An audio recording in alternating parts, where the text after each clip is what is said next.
হাত সাদা বল দেখাবো 14 নম্বর বাজনা। তো এই বাজনাটা অ্যাকচুয়ালি হাত সাদা বাজনাগুলো খুব সুন্দর বাজনা হয়, অনেকে হাত সাধতেই চায় না বাজনাগুলো। তো আপনারা সবাই হাতগুলো সাধবেন। যেসব বাজনাগুলো দিয়েছি হাত সাদা বলগুলো আপনারা অবশ্যই সাধবেন। যত হাত সাধবেন তত আপনাদের হাত পাতলা হবে। তো বাজনাটা হচ্ছে ধিনি ধিনি তাখিতে রেখিটা, ধিনি ধিনি তাখিতে রেখিটা, ধিনি ধিনি তাখিতে রেখিটা।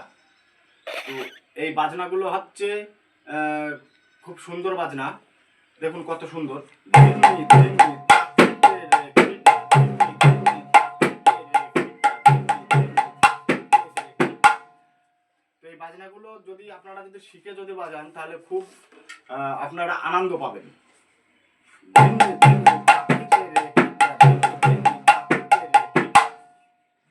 তো এরপরে আমি তো বড় বড় বাজনাগুলো দিচ্ছি, আস্তে আস্তে আরও বাজনা দেব।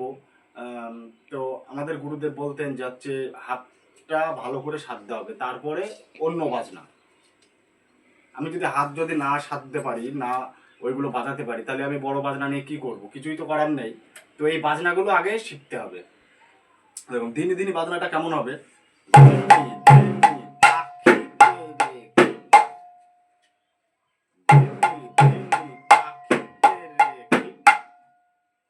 ধিনি ধিনি কেমন হবে?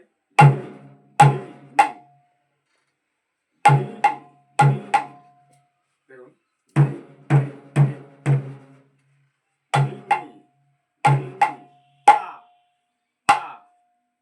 টাটা হবে চাপড়, টা টা, খিটা হবে চাপা,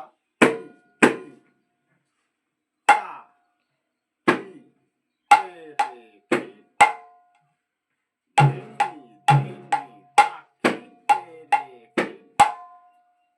তো বাজনাটা দেখুন।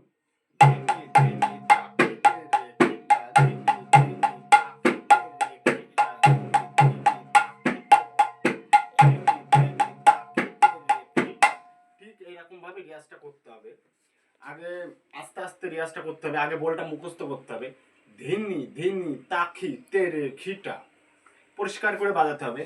ধিনি ধিনি তাখি তেরে খিটা, ধিনি ধিনি তাখি তেরে খিটা। সুন্দর করে এরকম ভাবে রিয়াজটা করতে হবে। ধিনি ধিনি তাখি তেরে খিটা, ধিনি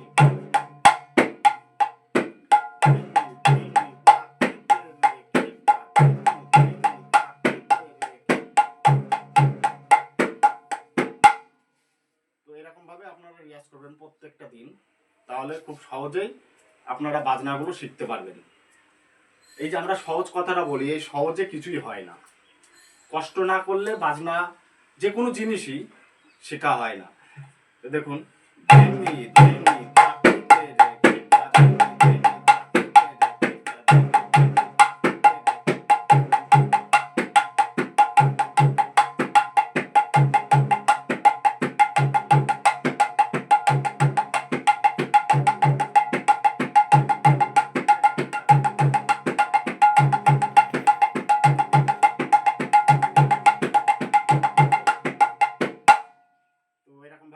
রিয়াজ করতে থাকুন।